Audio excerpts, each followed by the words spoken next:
June 6వ తేదీ శనివారం రోజండి జ్యేష్ఠ మాసంలో వచ్చే షష్ఠి వ్రతం అనమాట. ఈ వస్తువుల్ని మీరు సుబ్రహ్మణ్య స్వామి ముందు పెట్టుకొని మీరు ఏమి అడిగితే అది అలాగే దొరుకుతుంది అని పండితులు అంటున్నారు. ఏమిటంటే మన సాంప్రదాయంలో ప్రతి తిథికి ఒక ప్రత్యేకమైన ఆధ్యాత్మిక శక్తి ఉందని శాస్త్రాలు చెప్తున్నాయి. వాటిలో షష్ఠి తిథికి అత్యంత విశిష్టమైన స్థానం అయితే ఉంది. ముఖ్యంగా సుబ్రహ్మణ్య స్వామికి అంకితమైన ఈ షష్ఠి రోజు అందరూ కూడా విశేషంగా పూజలు, జపాలు, వ్రతాలు ఆచరిస్తారు. జ్యేష్ఠ మాసంలో వచ్చే షష్ఠి తిథి మరింత పవిత్రమైందిగా భావించబడుతుంది. ఈ రోజున స్వామివారిని భక్తి శ్రద్ధలతో ప్రార్థిస్తే మనసులోని కోరికలన్నీ నెరవేరుతాయని, జీవితంలో ఎదురవుతున్న అనేక అడ్డంకులన్నీ కూడా తొలగిపోతాయని పురాణ విశ్వాసం అని పండితులు అంటున్నారు. సుబ్రహ్మణ్య స్వామి అనేది ధైర్యానికి, విజయానికి, జ్ఞానానికి, శక్తికి ప్రతీక. దేవసేనాధిపతిగా, దేవతల సైన్యానికి నాయకుడిగా ఆయనకు విశేషమైన స్థానం ఉంది. భక్తులు తమ జీవితంలో ఎదుర్కొంటున్న సమస్యలను అధిగమించటానికి ఉద్యోగం, వ్యాపారం, విద్య, వివాహం, సంతానం వంటి అనేక విషయాల్లో విజయం పొందటానికి ఆయన ఆశీర్వాదాలని కోరుకుంటారు. అందుకే షష్ఠి తిథి రోజున సుబ్రహ్మణ్య స్వామి ఆరాధనకు ఎంతో ప్రాముఖ్యత ఉంది అని కూడా పండితులు అంటున్నారు. ఈ జ్యేష్ఠ మాసం స్వయంగా తపస్సు, భక్తి, ఆధ్యాత్మిక సాధనాలకు అనుకూలమైన మాసంగా పరిగణించబడుతుంది. ఈ మాసంలో చేసే ప్రార్థనలు, జపాలు, వ్రతాలు సాధారణ రోజుల కంటే ఎక్కువ ఫలితాన్ని ఇస్తాయని ఆధ్యాత్మిక గ్రంథాలు పేర్కొంటున్నాయి. అలాంటి జ్యేష్ఠ మాసంలో వచ్చే షష్ఠి తిథి రోజున సుబ్రహ్మణ్య స్వామిని స్మరించడం ద్వారా మనసుకు ప్రశాంతత లభించడమే కాకుండా జీవితంలో సానుకూల మార్పులు చోటు చేసుకుంటాయి అని కూడా పండితులు చెప్తున్నారు. అంటే మన జీవితంలోనండి కొన్ని కోరికలు అనేవి చాలా కాలంగా నెరవేరకుండా ఉంటాయి. అసలు నెరవేరుతాయా లేదా అని ఒక్కొక్కసారి ఆలోచన అనేది అయితే వస్తూ ఉంటుంది. ఎంత కష్టపడినా ఫలితం కనిపించకపోవచ్చు. కొన్నిసార్లు అనుకోని అడ్డంకులు, ఆటంకాలు అనేవి ఎదురవుతూ ఉంటాయి. అలాంటి సందర్భాల్లో భక్తి మనకి ఒక కొత్త ఆశనిస్తుంది. షష్ఠి తిథి రోజున సుబ్రహ్మణ్య స్వామి ముందు భక్తితో ప్రార్థించడం ద్వారా మనలో విశ్వాసం పెరిగి మనలో ఇక లక్ష్యాల వైపుకి బలంగా నడిపించి మనం కోరుకున్న కోరికల్ని నెరవేరేటట్టు చేస్తుంది అని కూడా చెప్పవచ్చు. అయితే పురాణాల్లో సుబ్రహ్మణ్య స్వామి అనుగ్రహం పొందిన అనేక మంది భక్తుల కథలు కూడా కనిపిస్తాయి. వారు భక్తితో స్వామిని ప్రార్థించి తమ జీవితాల్లో విజయాలను సాధించినట్లు కూడా వర్ణించబడింది. అందువల్లనే ఈరోజు స్వామివారిని స్మరించుకొని మన కోరికల నుండి వినయంగా ఆయన పాదాల వద్ద ఉంచడం అనేది ఒక ఆధ్యాత్మిక అనుభూతిని కలిగిస్తుందని కూడా పండితులు అంటున్నారు. రేపు జూన్ 6 శనివారం రోజు వచ్చే ఈ పవిత్ర జ్యేష్ఠ మాస షష్ఠి సందర్భంగా అనేక మంది భక్తులు సుబ్రహ్మణ్య స్వామి ఆలయాలను సందర్శించి ప్రత్యేక పూజలు అయితే నిర్వహిస్తారు. ఇంట్లో కూడా మనం భక్తి శ్రద్ధలతో స్వామివారిని ఆరాధిస్తూ మన కుటుంబ శ్రేయస్సు, ఆరోగ్యం, ఐశ్వర్యం, విజయం కోసం ప్రార్థిస్తే చాలు, అవన్నీ నెరవేరుతాయి అని కూడా పండితులు అంటున్నారు. ఈ రోజున మనం చేసే ప్రార్థన మన కోరికలని నెరవేర్చే ఒక శక్తి అనేది అయితే ఉంటుందని కూడా చెప్పవచ్చు అని పండితులు అంటున్నారు. దైవంపై నమ్మకాన్ని పెట్టుకొని కనుక మనం చేసామే అనుకోండి, మనకు అద్భుతాలే వస్తాయి. ఈ పవిత్ర షష్ఠి వ్రతానికి సంబంధించిన విధానం, అసలు సుబ్రహ్మణ్య స్వామి ముందు ఉంచాల్సిన వస్తువులు, పూజ చేసే సరైన పద్ధతి, ఈ వివరాలన్నీ ఇప్పుడు తెలుసుకుందాం. అంతకంటే ముందండి మీరు మా వీడియోని లైక్ చేయటం అస్సలు మర్చిపోకండి. అంతేకాదండి, మీరు ఫస్ట్ సారి మా ఛానల్కి వచ్చినట్టయితే సబ్స్క్రైబ్ చేసుకోండి. అంతకుముందు వచ్చి కూడా సబ్స్క్రైబ్ చేసుకుని వారు ఉంటే తప్పకుండా సబ్స్క్రైబ్ చేసుకొని పక్కనే ఉన్న బెల్ ఐకాన్ని ప్రెస్ చేయండి మరిన్ని ఇలాంటి వీడియోల కోసం. అంతేకాదండి, ఈ వీడియోని మీకు తెలిసిన వారందరికీ షేర్ చేయండి. చేస్తారు కదూ. సుబ్రహ్మణ్య భగవానుడికి చెందిన అంకితం చేయబడిన అనేక వ్రతాలు, ఉపాసాలు ఎన్నో ఉన్నాయి. వాటిల్లో అత్యంత పవిత్రమైంది, అలాగే శక్తివంతమైందిగా భావించే వ్రతాల్లో షష్ఠి వ్రతం ఒకటి. మన ఏంటంటేనండి, షష్ఠి తిథి సుబ్రహ్మణ్య స్వామికి అత్యంత ప్రీతికరమైన రోజుగా చెప్పబడింది అనమాట శాస్త్రాల్లో. అందువల్ల ఈ రోజున భక్తితో ఉపవాసం ఉండి స్వామివారిని ఆరాధిస్తే విశేషమైన పుణ్యఫలాలు లభిస్తాయని పురాణాలు వివరిస్తున్నాయని పండితులు అంటున్నారు. దేవసేనాధిపతిగా, శక్తి స్వరూపుడిగా, అజ్ఞానాన్ని తొలగించి జ్ఞానాన్ని ప్రసాదించే దైవంగా సుబ్రహ్మణ్య స్వామిని భక్తులు కొలుస్తారనమాట. జీవితంలో ఎదురయ్యే అడ్డంకులు, భయాలు, శత్రుబాధలు, ఆర్థిక ఇబ్బందులు, అలాగే ఇతర సమస్యల నుంచి కూడా విముక్తి పొందటానికి ఈ షష్ఠి రోజున స్వామివారి ఆరాధనకు ప్రత్యేకమైన ప్రాధాన్యం అయితే ఉంది. ముఖ్యంగా జ్యేష్ఠ మాసంలో వచ్చే షష్ఠి తిథి రోజున భక్తి, నియమం, శ్రద్ధతో చేసే పూజ మరింత ఆధ్యాత్మిక ఫలితాల్ని అందిస్తుందని కూడా పండితులు అంటున్నారు. ఈ షష్ఠి వ్రతం కేవలం కోరికల్ని కోరుకోవటానికి మాత్రమే కాదు, మనసును నియంత్రించుకోవటానికి, దైవ చింతనలో నిలవటానికి, మన ఆత్మవిశ్వాసాన్ని పెంపొందించుకోవటానికి కూడా గొప్ప ఆధ్యాత్మిక సాధనంగా భావించబడుతుందన్నమాట. అందుకనే ప్రతి భక్తులు కూడా వేలాది మంది ప్రతి నెల వచ్చే షష్ఠి తిథిని ఎంతో భక్తి శ్రద్ధలతో ఆచరిస్తుంటారు. ఈ పవిత్రమైన రోజున సుబ్రహ్మణ్య స్వామిని స్మరించడం ద్వారా మన జీవితంలో సానుకూల మార్పులు కలుగుతాయి, దైవ అనుగ్రహం లభిస్తుందని కూడా భక్తుల నమ్మకం అన్నమాట. అయితే ఈ షష్ఠి అంటే ఏమిటి? షష్ఠి దేవి ఎవరు అసలు? ఎందుకు ఈ ఒక్కరోజే లక్షలాది మంది భక్తులు ప్రత్యేకంగా పూజలు చేస్తారు? మీరు ఎప్పుడైనా ఆలోచించారా? ప్రతి నెల వచ్చే ఒక సాధారణ తిథికి ఎందుకంత ప్రాముఖ్యత వచ్చింది? ఎందుకు సుబ్రహ్మణ్య స్వామి భక్తులు షష్ఠి రోజును ఎంతో పవిత్రంగా భావిస్తారు? అంటే దీని వెనుక ఒక గొప్ప ఆధ్యాత్మిక రహస్యం ఉంది అని పండితులు అంటున్నారు. షష్ఠి అంటే సంస్కృతంలో 6 అని అర్థం. ఇక చంద్ర పంచాంగంలో వచ్చే 6వ తేదీని షష్ఠి అంటారు. కానీ ఇది కేవలం ఒక తేదీ కాదు. పురాణాలు చెప్తున్న ప్రకారం ఇది దైవిక శక్తులు అత్యంత చురుగ్గా పనిచేసే పవిత్ర సమయాల్లో ఒకటి. అందుకే వేల సంవత్సరాలుగా ఋషులు, మునులు, భక్తులు ఈ రోజుని ప్రత్యేకంగా ఆరాధిస్తారు. ఇప్పుడు అసలు ప్రశ్న అండి, షష్ఠిదేవి ఎవరు? పురాణాల ప్రకారం షష్ఠిదేవి అనేది పిల్లల రక్షణకు, సంతాన శ్రేయస్సుకు, కుటుంబ సౌఖ్యానికి అధిష్టాన దేవత. ఆమెను ప్రకృతి మాత యొక్క దివ్య స్వరూపంగా వర్ణించారు. ఒక ఇంట్లో నవ్వులు వినిపించాలంటే, పిల్లలు ఆరోగ్యంగా ఉండాలంటే, కుటుంబ అభివృద్ధి చెందాలి అంటే షష్ఠిదేవి అనుగ్రహం అవసరమని పురాతన విశ్వాసం అని కూడా పండితులు అంటున్నారు. అందుకనే పూర్వకాలంలో శిశువు జన్మించిన 6వ రోజున ప్రత్యేక పూజలు నిర్వహించేవారు. ఎందుకంటే ఈ రోజున షష్ఠిదేవి వచ్చి ఆ బిడ్డకు ఆయురారోగ్యాల్ని, శుభ భవిష్యత్తుని ప్రసాదిస్తుంది అనే ఒక నమ్మకం ఉండేది. కానీ ఇక్కడే మరొక ఆశ్చర్యకరమైన విషయం ఉంది. ఏమిటనుకుంటున్నారా? దక్షిణ భారతదేశంలో షష్ఠి అంటే వెంటనే గుర్తుకు వచ్చేది సుబ్రహ్మణ్య స్వామి. ఎందుకంటే దేవసేనాధిపతి అయిన కుమారస్వామి యొక్క విజయగాథలు, శక్తి, ధైర్యం, జ్ఞానం అన్నీ షష్ఠి తిథితో ప్రత్యేకమైన సంబంధాన్ని కలిగి ఉన్నాయని ఆగమాలు, స్థానిక సాంప్రదాయాలు చెప్తున్నాయి. అందుకే భక్తులు ఒక మాట చెప్తూ ఉంటారు, షష్ఠి రోజున చేసే ప్రార్థన సుబ్రహ్మణ్య స్వామి చెవిలో నేరుగా వినిపిస్తుందని. ఇది శాస్త్ర వాక్యం కాదు, కానీ అద్భుతమైన భక్తుల విశ్వాసాన్ని తెలియజేసే ఒక ప్రసిద్ధ నానుడి అని కూడా పండితులు అంటున్నారు. జీవితంలోనండి అడ్డంకులు ఎక్కువగా ఉన్నప్పుడు, పనులు ఆలస్యం అవుతున్నప్పుడు, ధైర్యం అనేది తగ్గిపోయినప్పుడు, విద్య, ఉద్యోగం, వ్యాపారం, వివాహం వంటి విషయాల్లో ముందుకు సాగాలని కోరుకునేవారు షష్ఠి రోజున స్వామివారిని ప్రార్థిస్తారు. అందుకే ప్రతి నెల వచ్చే షష్ఠి తిథి కేవలం క్యాలెండర్లో ఒక రోజు మాత్రమే కాదు. ఇది భక్తికి, విశ్వాసానికి, దైవ అనుగ్రహం కోరుకునే ఒక పవిత్ర అవకాశం. ముఖ్యంగా జ్యేష్ఠ మాసంలో వచ్చే షష్ఠి రోజున సుబ్రహ్మణ్య స్వామి ఆరాధన మరింత విశేషంగా భావించబడుతుంది. కాబట్టి రేపు వచ్చే పవిత్ర షష్ఠి తిథిని సాధారణ రోజుగా చూడొద్దు. వేల సంవత్సరాలుగా భక్తులు ఆచరిస్తున్న ఈ దైవిక సాంప్రదాయంలో భాగమే సుబ్రహ్మణ్య స్వామిని స్మరించండి. భక్తి, శ్రద్ధ, సత్కార్యాలతో చేసే ప్రార్థన అనేది మన జీవితంలో సానుకూల మార్పులకి ప్రేరణగా నిలవగలదు అని కూడా పండితులు అంటున్నారు. అంతేకాదండి, షష్ఠిదేవికి దేవసేన మధ్య సంబంధం ఏమిటంటే, కొన్ని పురాణాల్లోనండి, కొన్ని పురాణ సాంప్రదాయాల్లో షష్ఠిదేవిని దేవసేన దేవితో అనుసంధానిస్తారు. దేవసేన సుబ్రహ్మణ్య స్వామి భార్యగా ప్రసిద్ధి చెందింది. అయితే అన్ని గ్రంథాలు షష్ఠిదేవి దేవసేన అని స్పష్టంగా చెప్పవు. కొన్ని ప్రాంతాల్లో అలా అనుకుంటారనమాట. అయితే ఈ షష్ఠి రోజున చేసే ప్రధాన పూజల ఉద్దేశాలు ఇవేనండి. సంతాన ప్రాప్తి కోసం ప్రార్థించటం, పిల్లల ఆరోగ్యం రక్షణ కోసం ప్రార్థించటం, కుటుంబ శ్రేయస్సు కోరటం, సుబ్రహ్మణ్య స్వామి అనుగ్రహం పొందటం, ధైర్యం, జ్ఞానం, విజయం కోసం ప్రార్థించడం. అందువల్ల షష్ఠి అనేది కేవలం ఒక తిథి మాత్రమే కాదు, మన సాంప్రదాయాల రక్షణ, సంతానం, శుభం, దైవ అనుగ్రహానికి ప్రతీకగా భావించబడే పవిత్రమైన రోజు అని కూడా పండితులు అంటున్నారనమాట. నెలలోనండి 2 షష్ఠి తిథులు వచ్చినప్పటికీ చాలా మంది భక్తులు అమావాస్య తర్వాత వచ్చే శుక్లపక్ష షష్ఠిని మరింత పవిత్రమైనదిగా భావించి వ్రతం పాటిస్తారు. అమావాస్యతో చీకటి ముగిసి చంద్రుడు మళ్ళీ తన కళను పెంచుకోవటం ప్రారంభిస్తాడు. ఈ కారణంగా శుక్లపక్షం అనేది వృద్ధి, అభివృద్ధి, శుభారంభాలు, సానుకూల శక్తులకు ప్రతీకగా భావించబడుతుందన్నమాట. ఇక అమావాస్య తర్వాత వచ్చే 6వ తిథి అయిన శుక్లపక్ష షష్ఠి రోజున సుబ్రహ్మణ్య స్వామిని ఆరాధించడం వల్ల జీవితంలో నిలిచిపోయిన పనులు ముందుకు సాగుతాయని, అడ్డంకులన్నీ తొలుగుతాయని, ధైర్యం పెరుగుతుంది, ఆత్మవిశ్వాసం పెరుగుతుందని భక్తుల నమ్మకం అన్నమాట. ఏంటంటేనండి, ప్రత్యేకించి అనమాట దక్షిణ భారతదేశంలో ఈ షష్ఠి వ్రతానికి చాలా ప్రాచుర్యం ఉంది. తమిళనాడులో దీన్ని స్కంద షష్ఠి సాంప్రదాయంతో అనుసంధానిస్తారు. ఆంధ్రప్రదేశ్, తెలంగాణ, కర్ణాటక రాష్ట్రాల్లో కూడా సుబ్రహ్మణ్య స్వామి ఆలయాల్లో ఈ రోజున ప్రత్యేకమైన పూజలను అయితే నిర్వహిస్తారని కూడా పండితులు చెప్తున్నారనమాట.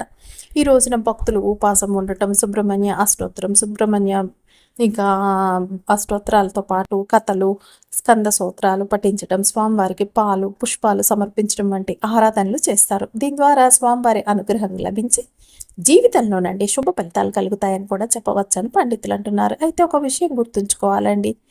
ఏ ఏంటంటే మనం ఎక్కువగా పాటించేది ఏది అంటే అమావాస్య తర్వాత వచ్చే శుక్లపక్ష షష్ఠి గురించి అయితే భక్తులు ఎక్కువగా పాటించే షష్ఠి వ్రతం అనమాట. కొన్ని ప్రాంతీయ సాంప్రదాయాల్లో దీనికి వేరే వేరే స్థానిక పేర్లు కూడా ఉండవచ్చు అనమాట. కాబట్టి రేపు అమావాస్య తర్వాత వచ్చే ఈ పవిత్ర షష్ఠి తిథిని భక్తులు ఒక సాధారణ రోజుగా కాకుండా సుబ్రహ్మణ్య స్వామి కృపను పొందటానికి, ధైర్యం, విజయం, శుభ ఫలితాలు కోరటానికి అత్యంత శక్తివంతమైన ఆధ్యాత్మిక అవకాశంగా భావించి పూజిస్తారనమాట. అంతేకాదండి, ఏమిటంటే ఈ వ్రతం గురించి తరతరాలుగా వస్తున్న ఒక గొప్ప విశ్వాసం కూడా ఉంది. సంతానం కోసం ఎదురు చూస్తున్న దంపతులు, జీవితంలో ఎన్నో ప్రయత్నాలు చేసి కొన్ని పనులు పూర్తి కాక ఇబ్బందులు పడుతున్నవారు, కుటుంబంలో శాంతి, శుభం కోరుకునేవారు ఈ పవిత్రమైన షష్ఠి రోజున ప్రత్యేకంగా ఉపవాసం ఉండి సుబ్రహ్మణ్య స్వామిని ఆరాధిస్తారు. ఈ పురాణాలు, ఈ సాంప్రదాయాల ప్రకారం సుబ్రహ్మణ్య స్వామి అంటేనే ధైర్యానికి, విజయానికి, సంతాన శ్రేయస్సుకు, అడ్డంకుల నివారణకు ప్రతీకగా భావించబడతారు.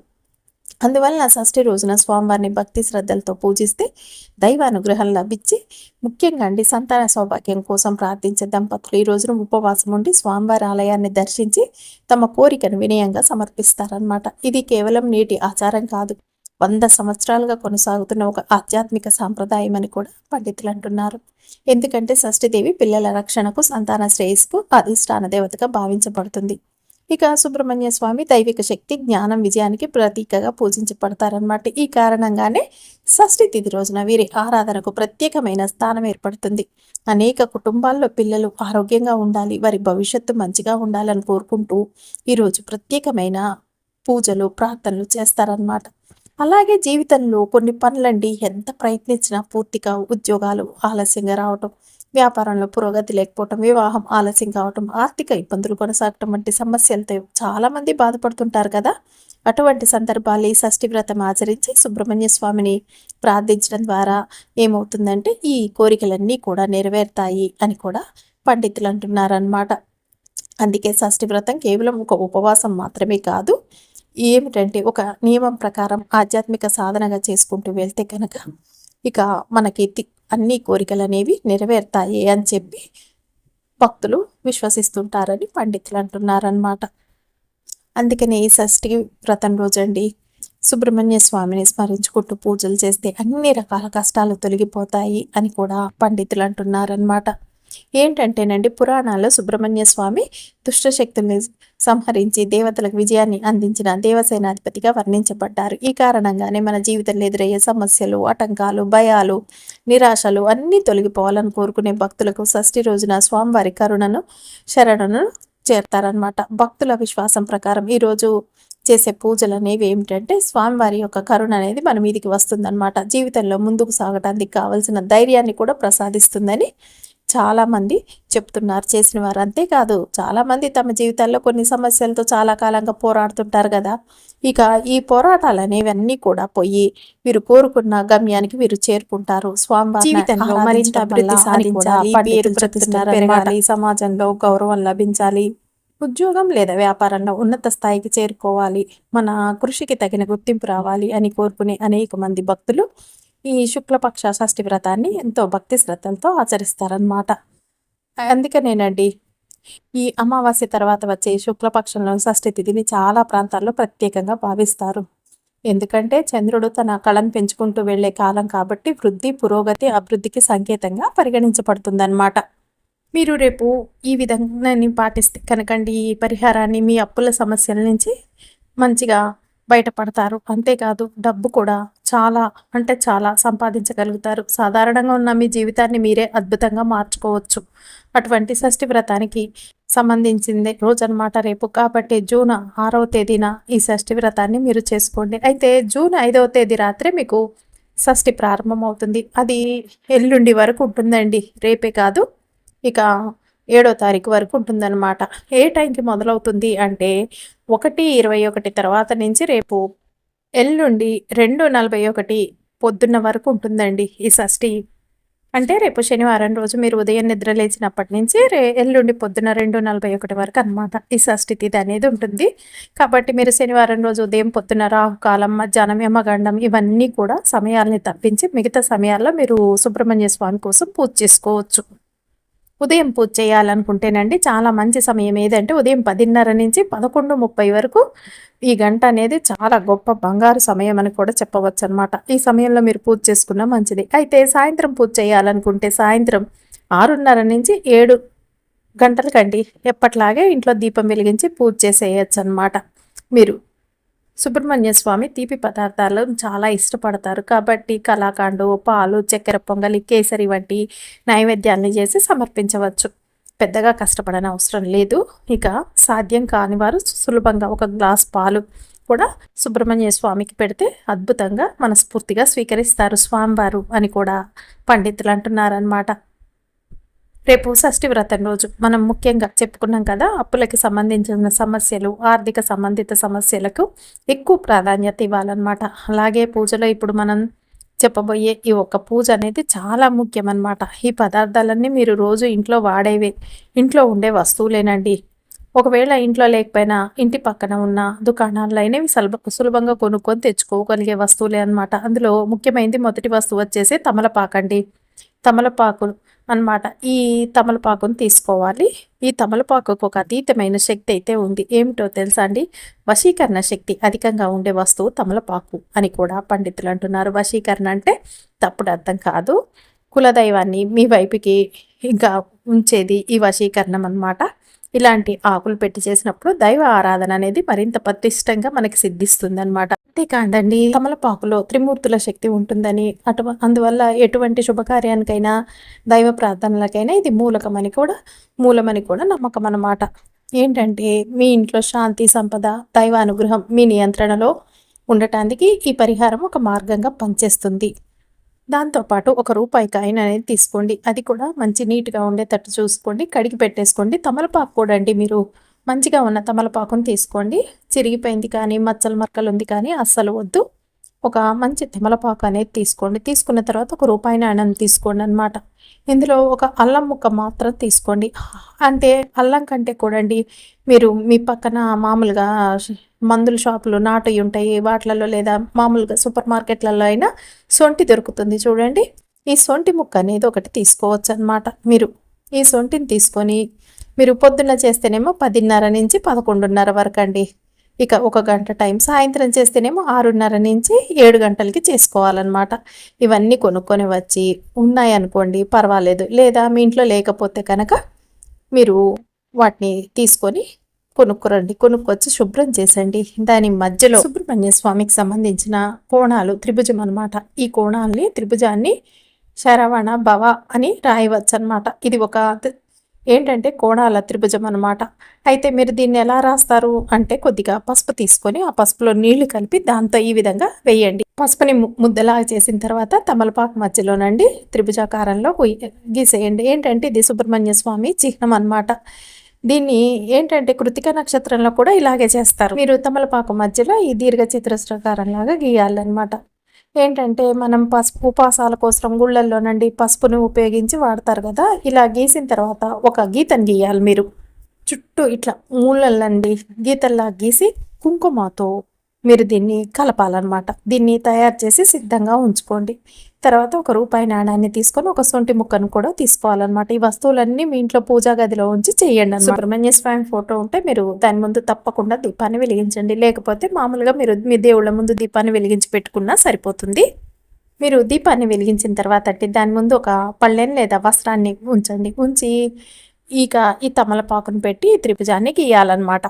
ఈ వస్త్రంలో కానీ ప్లేట్లో కానండి మీరు తమలపాకును తీసుకొని మధ్యలో పెట్టనమాట. మధ్యలో చిన్న నాణెం పెట్టి రూపాయి నాణెం, ఆ పైన మీరు ఈ సొంటి ముక్కని ఉంచాలన్నమాట. ఇక గుర్తుపెట్టుకోండి, ఈ రూపాయి నాణెం మామూలు సైజులు కొన్నేమో పెద్ద సైజుల్లో ఉంటాయి, కొన్నేమో మామూలు సైజులో ఉంటాయి. పెద్ద సైజులు ఏం పెట్టాల్సిన అవసరం లేదు, మామూలుగా ఉన్న చాలన్నమాట. మీకు దగ్గర ఏది ఉంటే అది పెట్టేసేయండి. ఇక ముందుగా ఏం చేస్తారంటే గణేశుణ్ణి ప్రార్థించండి. ఇక తల్లి షష్ఠి వ్రతం కోసం ఈ త్రిభుజం వేసారు కదండి, ఈ గుర్తు మీరు ఇది పెట్టేయాలన్నమాట. ఈ తమలపాకు మీద పెట్టి ఇంకా ఏంటంటేనండి మీరు ఈ తమలపాకు మధ్యలో ఈ త్రికోణాన్ని పెట్టడం యొక్క ముఖ్య ఉద్దేశం ఏంటంటే, మీకు భగవంతుడు అనమాట, సుబ్రహ్మణ్య స్వామికి సంబంధించిన అరుదైన ఇక గుర్తు అనమాట ఇది. ఈ మధ్యలో ఈ నాణాన్ని ఉంచినప్పుడు, దాని మీద ఒక సొంటి ముక్కను ఉంచినప్పుడు ఇక ఏమవుతుందంటే మీరు అప్పుల బాధ అన్నిటి సమస్యల నుంచి తీర్చగలరనమాట, బయటపడగలరు. పూజలో ముఖ్యమైన ఒక వస్తువు ఏంటంటే ఈ సొంటి అనేదండి, ఈ సొంటి ముక్క అనేదన్నమాట. సుబ్రహ్మణ్య స్వామికి మించిన దైవం లేదనమాట. అలాగే సొంటి ఏంటంటేనండి ఒక అద్భుతమైన పరిహార వస్తువు అనేది చెప్పాలి. మనం చేసే ఈ పరిహారంలో మెయిన్ ఏముంది అంటే సొంటి ముక్క అని చెప్పుకోవచ్చండి. ఇక ఈ విధంగా పెట్టడం వల్ల, మీరు పూజ చేయటం వల్ల మీ రుణ సమస్యలన్నీ తీరుతాయన్నమాట. ఇది రేపు షష్ఠి రోజు ఇలా పెట్టి చేశారనుకోండి, ఇక మీకు అద్భుతాలు జరుగుతాయి. ఈ తమలపాకు మీద నాణెం పెట్టి దాని మీద కుంకుమ బొట్లు పెట్టి పసుపుతో త్రిభుజాకారాన్ని వేసి మధ్యలో కుంకుమ బొట్లతో కలిపి ఆ గీతల్ని ఆ తర్వాత మీరు ఈ సొంటిని పెట్టాలన్నమాట. పెట్టి ఇంకా ఈ సుబ్రహ్మణ్య స్వామి యొక్క కటాక్షం మీకు కలగాలని, మీ ఇల్లు ఎప్పుడు సిరి సంపదలతో తులతూగాలని చెప్పి మీరు ఇక మొక్కుకుంటే చాలండి. ఈ పూజ చేసేటప్పుడు ఈ త్రికోణానికి సంబంధించిన చక్రంలో సుబ్రహ్మణ్య స్వామి వచ్చి కూర్చొని మీకు మార్గాన్ని ఏర్పరుస్తారు అని కూడా పండితులు అంటున్నారనమాట. కాబట్టి మీరు ఈ విధంగా పెట్టండి, పూజ చేస్తే చాలు. అదేవిధంగా నైవేద్యాలు చెయ్యలేమండి అనుకుంటే పాలు ఒకటి పెట్టినా చాలండి.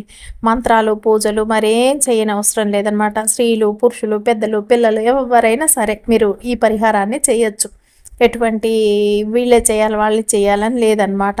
మీరు ఇవన్నీ కూడా స్వామివారి పాదాల దగ్గర ఈ వస్తువుల నుంచి పూజ చేసి మీ కోరికలు నెరవేర్చమని అడగండి. అప్పుల సమస్యతో ప్రారంభమై చివరి కోరిక ఏదైనా సరే అనమాట మొత్తం పెట్టేయండి మీ మనసులో కోరికలన్నీ. ఆ తర్వాత ఏం చేయాలంటే అరగంట నుంచి గంట వరకు అలాగే ఉండనివ్వండి. ఆ తర్వాత ఏం చేస్తారంటేనండి ఈ సొంటి ముక్కని రూపాయి కాయన ఉంటుంది కదా, అలాగే ఉంచేసి తమలపాకు మధ్యలో ఒక పొట్లాల్లాగా పెట్టి మడిచేయాలన్నమాట. అంటే 4 వైపులు మడిచి దానికి ఒక దారం కట్టండి. ఆ కట్టేటప్పుడు ఇప్పుడు మీరు ఏం చేస్తారంటే ఈ తమలపాకును కూడండి చక్కగా మడిచి ఒక చిన్న దారం అనేది కట్టాలన్నమాట. దీన్ని మీ ఇంటి పూజా గదిలో సుబ్రహ్మణ్య స్వామి ఫోటో పక్కన లేకపోతే మీ వేరే దేవుళ్ళ పక్కన ఫోటో పక్కన అయినా పెట్టుకోండి. 3 నెలలండి, గరిష్టంగా ఎంతకాలమైనా ఉండొచ్చు. ఇక ఏమిటంటేనండి ఇక ఈ చుట్టూని ఇట్లా పెట్టి ఉంచుతారు కదా, ఆ తర్వాత కొన్ని రోజులు అయిన తర్వాత మీరు ఏం చేస్తారంటే తమలపాకును తీసి నీళ్ళల్లో వదిలేయండి. మళ్ళీ పౌర్ణమి తర్వాత వచ్చే రోజున అనమాట మళ్ళీ దీన్ని తయారు చేసి ఈ తమలపాకుని ఇలాగే పెట్టి ఇదే స్థలంలో భద్రపరచుకోండి. దీన్ని ఈ విధంగా చేయటం వల్ల అండి తప్పకుండా మంచి అభివృద్ధి అయితే వస్తుంది మీకని పండితులు చెప్తున్నారు.